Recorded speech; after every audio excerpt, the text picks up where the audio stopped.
మొట్టమొదటిది mega DSC. అదైతే ఎంత ఆశ పెట్టినారంటే గన నిరుద్యోగులైన యువతి యువకులకు చాలా దుర్మార్గం అండి ఇది. ఎంత ఆశ అంటే వాళ్ళని పాపం మభ్యపెట్టినారు ఆ పిల్లలను.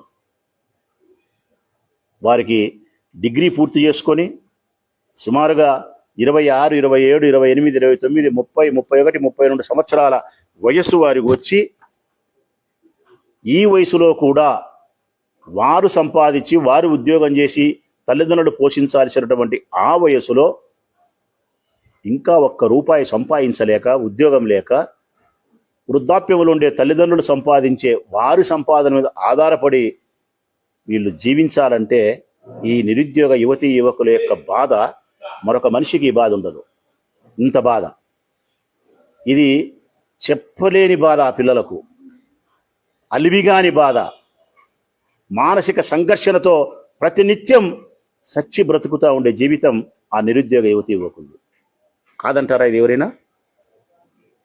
అట్టి పిల్లల విషయంలో మెగా డిఎస్సి పేరుతో 52,000 ఉద్యోగాలు చెప్పి 2 సంవత్సరాలు గడిచిన తర్వాత కూడా ఒక్క టీచర్ నియామకాన్ని కూడా పూర్తి చేయకుండా, ఎప్పుడో మూగివాడు అమ్మ అన్నట్టు, గుడ్డివాడు గూట్లో రాయి వేసినట్టు ఎప్పుడో 2 సంవత్సరాల తర్వాత మెగా డిఎస్సి పేరుతో 16,000 టీచర్ ఉద్యోగాలకు మీరు నోటిఫికేషన్ ఇస్తారా? 16,000 ఉద్యోగాలకు. అది జగన్మోహన్ రెడ్డి గారు ఇచ్చిన 12,000కు 4,000 కలుపుకొని ఈ 16,000 టీచర్ నియామక ఎంపిక విధానమైన సక్రమంగా చేసినారంటే చేయలే. ఏదైతే డిఎస్సికి సంబంధించిన ప్రశ్నాపత్రం ఉందో వాటిని లీక్ చేసినారు. అవుట్సోర్సింగ్ ఉద్యోగస్తుల చేత అప్లోడ్ చేస్తారు కంప్యూటర్లో. ఒక ఐఏఎస్ ఆఫీసర్ చేయాల్సిన పనిని, ప్రశ్నాపత్రాన్ని మీ చేతుల్లోకి తీసుకొని మీకు సంబంధించిన రాజకీయ స్వార్థముతో మీ పార్టీకి సంబంధించిన అననీయులకు ఇవ్వాల్సి ఉంటే వారికి, పోనీ వారికైనా ఊరికి ఇచ్చినారంటే ఊరికిలే మీరు 15 లక్షల రూపాయలు, 20 లక్షల రూపాయలు డబ్బుకు మీరు టీచర్ ఉద్యోగాలను అమ్ముకున్నారు. పిల్లలకు చదువు చెప్పాల్సిన గురువుల యొక్క ఉద్యోగాన్ని 20 లక్షలకు అమ్మకానికి అంగట్లో పెట్టినారు. ఈ రాష్ట్రం బాగుపడుతుందా? ఈ రాష్ట్రంలో ప్రజాస్వామ్యం నిలుస్తుందా? పిల్లల భవిష్యత్తు ఉజ్వలంగా ఉంటుందా? గాఢాంధకారం అవుతుందా? నిరుద్యోగ యువతీ యువకుల యొక్క ఆశ అడియాశ కాదా? ఎప్పుడో ఒక్కసారి చెప్పినా కదా, మూగివాడు అమ్మ అన్నట్టు ఈ ప్రభుత్వము నోటిఫికేషన్ ఇస్తుంది ఉద్యోగాలకు. ఎప్పుడో 4 ఏళ్ళకు 5 ఏళ్లకు 2 ఉద్యోగాలకు. ఆ ఉద్యోగాల కోసం ఎదురు చూస్తూ ఉంటారు చదువు పూర్తి చేసుకున్న నిరుద్యోగ యువతీ యువకులు.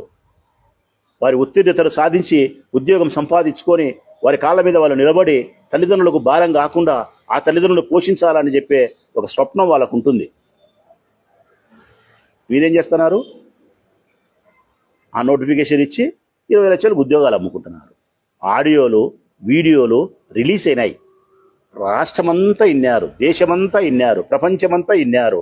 అసహించుకుంటాంది ఈ రాష్ట్రాన్ని, ఈ రాష్ట్రంలో ఉండే ప్రభుత్వాన్ని, పాలనను, చంద్రబాబు నాయుడు గారి యొక్క పాలన చూసి సిగ్గుపడుతున్నారు. మేము ఆంధ్రప్రదేశ్ రాష్ట్రానికి సంబంధించిన వాళ్ళము అని చెప్పాలంటే నీ వలన, చంద్రబాబు నాయుడు వలన, ఈ ప్రభుత్వం వలన సిగ్గైతుంది ఈ రాష్ట్రంలో చెప్పుకోవాలంటే కూడా. ఇది మెగా డిఎస్సి. దీన్ని మేము ప్రశ్నిస్తూ ఉన్నాం. డిఎస్సి పరీక్ష రాసినటువంటి యువతీ యువకులు ప్రశ్నిస్తూ ఉన్నారు. ప్రజాస్వామ్యవాదులందరూ ప్రశ్నిస్తూ ఉన్నారు. ఏమని? ఈ ప్రశ్నాపత్రం లీక్ అయిన వ్యవహారము, 20 లక్షల రూపాయలకు మీరు ఉద్యోగాలు అమ్ముకునే వ్యవహారము బట్ట బయలైపోయింది. ఇది బహిరంగ రహస్యం అయిపోయింది. కనీసం ఇప్పుడైనా మీరు సిగ్గు